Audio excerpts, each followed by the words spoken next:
What up YouTube, Topaz Yates back for another review, and this one is to Logic the Return.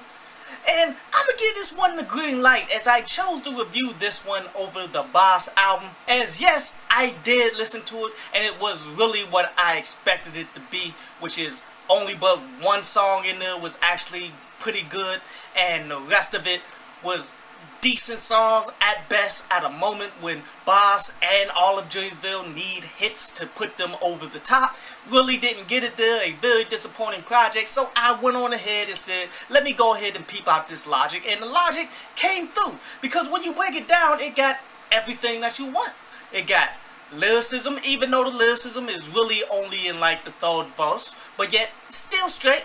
You got delivery, which I expected that straight out the gate because that's what Logic is best at. The production was pretty solid, and I like that hook. That hook was pretty hype, so everything about it is above average to good, and it makes it an enjoyable track. Now, am I saying that it's the greatest track? Am I saying that this is going to push a whole bunch of songs that I got on my playlist off? Nah, but it's quality enough to make the playlist, as really the song is just about spitting, where this is a song off his upcoming project where I do believe he's doing like a book or he's doing like a TV show or something like that, and he's making the music to go along with it, and it's gonna come off as it's his own album to go along with it, even though he's been saying that his next album is his last album, but I don't think it's going to equate to being that. But on this track, man, he's definitely saying some things of interest here. Before we even jump into the punchlines on how he's saying he hasn't signed a shoe deal because he's waiting on Nike to give him a deal and all that, man. And this is something that people need to take from Lonzo Ball. And I know a lot of people don't like Lonzo Ball, but his whole premise of everything that he's doing is pretty genius, you feel me? Like, why are you waiting on Nike to sign you a deal when you could go out here and make your own shoes? Like, they're making shoes for pennies on the dollar out there in China. Like, I'm sure everybody wants that name brand of Nike and all of that stuff, but you already got the promotion. Like, it doesn't matter what your shoe look like or who's backing your tennis shoe, man. People are going to rock with it because it's Logic shoe. You feel me? Now, if it's a dope shoe, it may take you to a whole nother level, but at the end of the day, you'll be doing more for Nike than what Nike is going to do for you. And all you got to do is travel the world and find the right people to manufacture a shoe that you like. And you have the capabilities to go out here and do that. You feel me, man?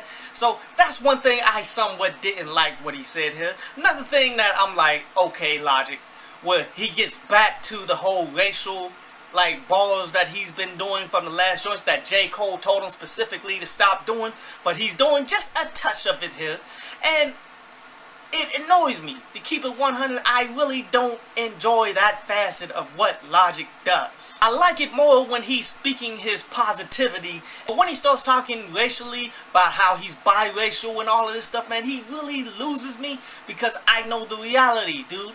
Like, there's no such thing as biracial. If you were recognized as having a black ancestor within your family, or you got any blackness to you, then you're considered black in America. And the last thing that I found was pretty interesting was when he's talking about, oh, Jay-Z, I'm calling you out to hop up on the track. And I'm like, that's cool and all, and that may just work, but at the end of the day, Jay-Z ain't that hard to find to get on music. You feel me? If you got the proper dollar amount sent to him, odds are he'll hop on a track with you. Like, a lot of people got Jay-Z features, and I really don't believe he's just hopping on anything and cutting people deals because they called him out.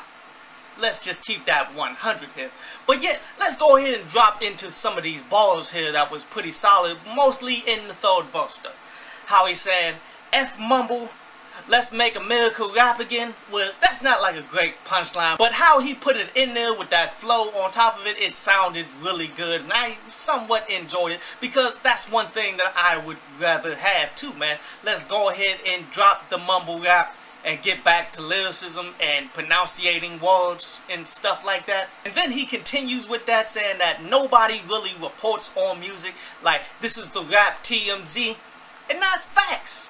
Like, even though it's not great bars, it's great facts. Now my favorite bar is probably when he said that I'm washing my hands with the negativity, world to 3 stacks, so fresh and so clean. That was a dope punchline. How he said that he wants everybody to prosper, but yet there can only be one Mufasa or king. Like, that was pretty cool too.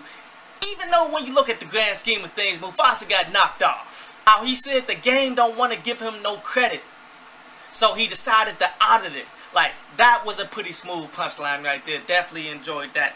And the last one that I'm going to touch on is how he said everybody need to get out their feelings like they going to the dentist. As in, the feelings that you get put into your teeth when your teeth have gone rotten from the inside. Get out your feelings. Like, that was pretty fire as well. Overall, man, a solid track. All the way around, man. Not a top 10 track of the year or anything like that, but enjoyable on every level. Definitely one I recommend for you guys. Go out there and peep on out.